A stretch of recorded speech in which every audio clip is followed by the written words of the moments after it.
You're here as you want wealth. Well, you're already doing more than most by looking to improve and learn. So keep going, you're on the right track. But who the hell am I to have an authority on wealth? Well, I'm not, but who is? I probably have a net worth around 160k by the age of 30, so nothing fancy, but it's nothing to be sniffed at either. What I do have though is 5 tips in this video. Let's not waste too much time, because I'm pretty sure that the vast majority of people watching this video are falling foul of tip 4, so let's get into it.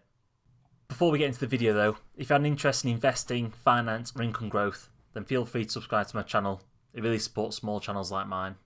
Anyway, on with the video. Tip 1 is really simple, but the vast majority still don't know what it is.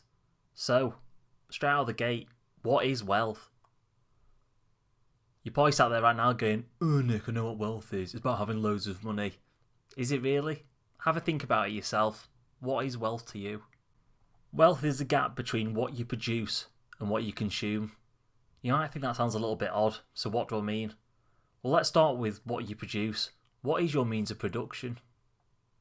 For the vast majority of us, including myself, it comes in the form of a 9 to 5 job. There is some weird BS culture at the moment which demonises 9 to 5 jobs. But I hate 9 to 5s. 9 to 5s are legitimately the biggest scam ever ran in the universe. Which I don't think is helpful at all. It's like demonising healthcare. The vast majority of us need to use it at some point, so why stress about using it? Anyway, a typical 9 to 5 job is simply an agreement between you and a business that you're going to give up your skills and knowledge for a certain amount of time every single week. Again, the vast majority of us know what one of these is. But are there other means of production out there? A bit like a job, but on a smaller scale. You can actually rent out your skills and knowledge on a shorter term basis via a small sort of contract. Think of people that work for Deliveroo or maybe selling their skills on Fiverr. To prove my point and actually give somebody some credit for what they do, I'm going to pay somebody to speak the next 100 words of this script. Over to them. You could also make the bold move of producing at the highest level by creating a good or service from scratch in the form of a business. We'll talk more about production shortly, which you really could do with hearing about. But wealth is the sum of production less your consumption. So, what is consumption? This is anything that you're consuming. We typically think of food when we hear the word consuming, but this is far from the only application. Your Netflix subscription, new clothes, your mortgage, your internet, taxes, anything where you're giving up your credits gained By producing and then giving them to somebody else for something that they have produced themselves. Anything that's left over is wealth. It's a surplus between your production and consumption. So for me so far in my life, my surplus is about £160,000. For some people, it's actually a negative number because they've actually consumed more than they've produced. It's sad, but actually 14% of people actually have a negative net worth. The study I'm quoting from comes from the US, but it's very similar to the rest of the Western world, including the UK. If you are in this situation, then there is some good news. You can actually change your situation quite quickly. Tip 2 is your contribution equals your value delivered versus its scale. One part of this equation is actually really well known. However, new technology has blown open the second part of this equation. You're all aware of it, but the vast majority of you aren't using it. Just a bit of foreshadowing, I wasn't using it until now. Let's start with the value side of the equation. Value is purely how much you get paid for your time, and the outcome is dependent on the supply and demand. When we say supply, we're looking at how many people have the needed requirements, and then what is the size of the demand for those given requirements. A classic example is world-class professional football players. You could say there's a large supply of footballers, however, there's only a very small limited amount that possess the world-class abilities to deliver on the demands of football. Ever wondered what the demand looks like for football? Well, take a look at Man United home stadium on a game day. Think how many people are there in attendance and how much they needed to pay to be there. That's significant demand. And what happens when you possess the skills and talents to deliver on this demand? You get boatloads of cash. You could have the same level of ability and be a world-class horse acrobat. It takes equally as much effort and determination, especially considering the fact that you haven't got the guaranteed social glory on the other side. But you know what the crushing outcome is? It still doesn't draw much of a crowd. And what do you get? You get very little, if not no money at all. It's not going to help you build wealth anytime soon. It's great being world class at anything, but from a statistical standpoint, it's not going to be possible for 99% of us. So let's look on the other side of this. You could become a cleaner, But what's the issue with that? The problem there is that anybody, a man or probably a dog, can learn how to clean within 30 minutes. That's not a lot of moat to protect yourself against a load of other people suddenly discovering your secret of making money and deciding to do it themselves, as it takes no time at all to learn how to do it. That's nothing against cleaners. I'm incredibly thankful for everything that they do. But the sad reality is, there's a long list of people that are willing to do the same job. If I had the same thing for my job and it only took 30 minutes to learn, then I would be earning significantly less than I do now, and the same goes for your job. How defendable is your means of production? So, could it take somebody 30 minutes to learn how to do your job just as well as you do? Or would it take more like 10,000 hours to get there? If it's closer to 30 minutes and you want to earn more money, then you better get started on learning a skill that takes much longer than 30 minutes to learn. The longer it is to learn your craft, the more difficult it is for people to match your skills. The majority of us understand value, but actually the biggest thing you probably need to learn is understanding scale. Let me give you an example of what the impact of scale looks like on your value. If £1 million is the desired outcome sum of money, then there's lots of ways to make $1 million. Let's have a quick look at the maths. If we start at the top, if the reward for our value is £1 million, then we only need to convince one person. But this likely means that we need to A, be extremely skilled, and B, the skills need to be valuable enough for somebody to pay us £1 million. It's unlikely to work for the vast majority of us, so let's move on. The further we go down the list, the more we can see that the reward and value required becomes more and more reasonable. It's just the scale that becomes an issue. Let's think about how we could convince 1 million people to give us £1 for our contribution. So, we need to convince about 1.5% of the population of the UK, or about 0.00014% of the population of the planet. Surely you can think of a way to achieve this. Maybe it's a food, an insurance policy, a lottery, maybe it's selling tickets to a sporting event. Who knows? Once we start getting down to 10p for your time, or even 1p, the number of people required to convince is extremely high. But is there a way we can connect with that many people? Is there a technology that could help us get there? Well, maybe you're using it right now. It's the internet. Around 60% of the world's population does have access to the internet, and that's growing each year. So currently, it's about 4.2 billion people. Surely you can create something that will capture at least some eyes. Look at Mr. Beast or PewDiePie, for example. They extract literally less than a penny from the people viewing their videos, but due to the scale, it delivers massive cash. This makes it sound like I'm advocating that you create your own business. Not necessarily. Imagine creating this sort of impact at your place of work. If you're a cleaner, then your scale of impact isn't that big. Maybe a floor or a single office. But imagine if you could have a positive impact on 50,000 customers, or the production of about 20 million units of a product. Why do CEOs get paid the most money? It's because their impact is huge. The current CEO of Ford is Jim Farley, and he influences the lives of about 175,000 employees, and then on top of that, consider that he sells 5 million cars a year. Now that's impact. Right, Nick, I've got it. So to increase my production, I need to either possess the skills which are rare and valuable, or I just need to create a larger scale of impact with my current skills.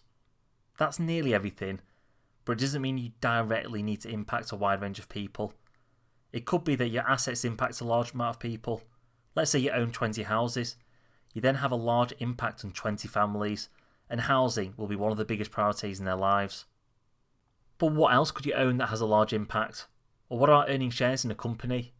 Apple sold 280 million products last year, so if you owned 1% of Apple, then you've technically sold yourself 2.8 million Apple products, which are incredibly popular and have a massively high margin. Now that is a high level of production.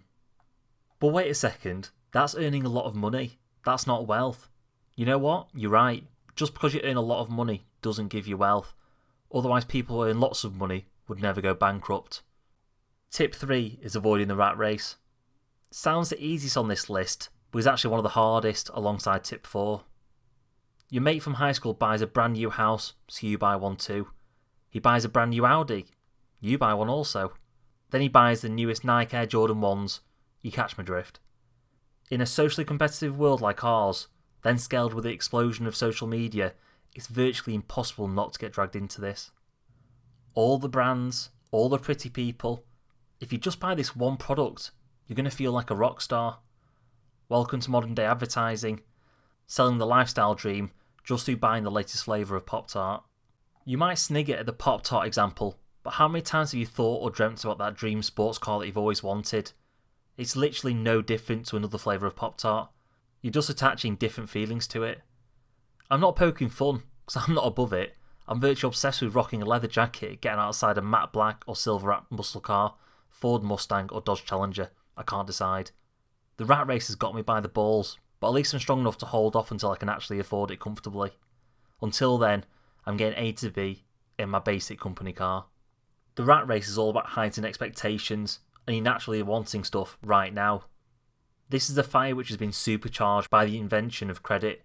Not just credit, but extremely low, easy access and no interest credit.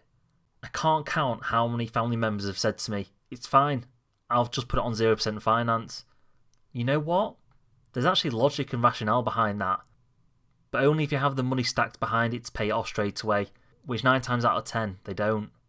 What people don't realise is that once they take out this credit, they're making the assumption that they don't need the available credit in the future. It's easy to say until your boiler implodes on Christmas Day. What are you going to do? Freeze to death in winter? Or just draw another line of credit which you hadn't planned for? Yeah, I thought so. I think you all understand where I'm coming from. In a nutshell, harness capitalism, don't be enslaved by it. Tip 4 is lifestyle creep. Sounds a lot like avoiding the rat race, and in fairness it is similar, but it's more driven by internal factors rather than external factors. Lifestyle creep is when you start spending more than your foreseeable earnings. There is nothing harder than cutting back on your lifestyle. This is why I urge anyone, I don't care if you're Elon Musk or homeless, live under your means. If you don't, then you're living on a perpetual knife edge, which is nothing less than hell as you're at the mercy of somebody else. You think this is something only for the working middle class? If so, then you're blind and deluded. We'll need to look at the examples of Kerry Katona, Mike Tyson, or Perez Hilton, who were all worth multi-millions at some point. However, they built a lifestyle that they couldn't afford, and all ended up having to file for bankruptcy at some point. Ask yourself the question, if your income halved right this second, how much would your quality of life suffer? Would it be a question of having to invest a little bit less each month and cancelling your Netflix subscription, or would you have to default on your mortgage? Seriously, as you're mindlessly watching this, just take a second and work it out. What sort of knife edge are you sat on? The solution isn't that complicated. Your lifestyle inflation needs to be under your real life inflation. If and when you get your next pay rise or start to earn more money from another means of production, then I would strongly advise to go to inflating your savings or investment scheme rather than solely inflating your lifestyle. If you put it all into your lifestyle, then proceed at your own risk. Tip 5 is that wealth is never the answer, it's only the vehicle. Strip back the reason why you're seeking wealth. I can almost guarantee it isn't wealth for wealth's sake. I'll come to mine at the end, but challenge yourself. Why do you truly want wealth? Do you actually want to be the next Elon Musk or Jeff Bezos? They're working around the clock 7 days a week. Yeah, I thought so. For these guys, wealth was the outcome, not the driver. You want something different. You want freedom. You want to be able to have creative freedom. You want to have the flexibility to choose a job rather than settling for the best offer. You want time flexibility for future commitments. They're all great goals, but there's nothing that's going to give you the fire. Actually, when I say fire, shout out to the Financial Independent Retire Early crew. Anyway, as I was saying, this isn't going to give you the fire you need to pursue your goals. Refer back to Rule 2. It takes endless hours and no results to get a high value means of production, so you're going to need it to keep going. For me, I want security. Again, I'll cover this in a future video. But I'm 30, and my rationale is that I don't know what I'm going to want when I'm 50 or even 60. It's likely going to be significantly different from where I am now and what I want now. But I want the 50 or 60-year-old me to look back at my 30-year-old self and think, bloody hell, I'm really grateful for the choices I made when I was 30, and it's now giving me the choices I have in front of me right now today.